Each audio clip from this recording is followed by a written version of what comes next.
malakas ang hangin. Bago na nakapunga dito sa likod eh.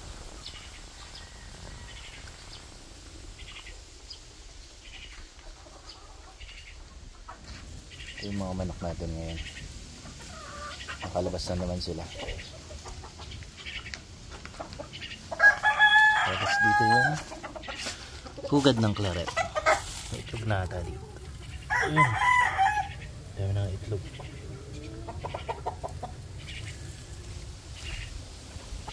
Yun yung inahin yung claret. Kasi pag mga itlog niyan, galing pa mag-alaga ng sisig.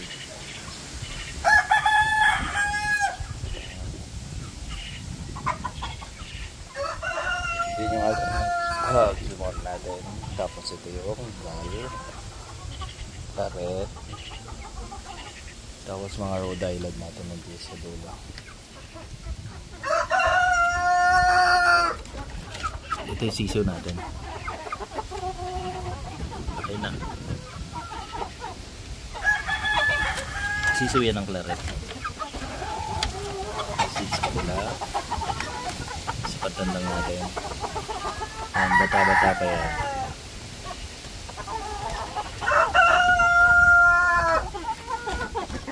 Ito din. Pogi yun, oh. Ang katawan niya.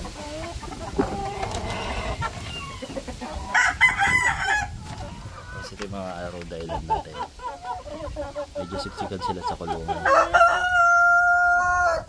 Kasi abang kinakain nila itlog nila.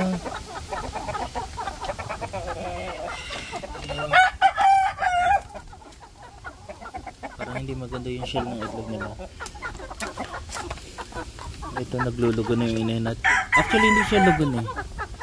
Ano siya, pag binababahan ng ano natin, itong tandang natin, kasi sobrang laki. Ano, kakalbo.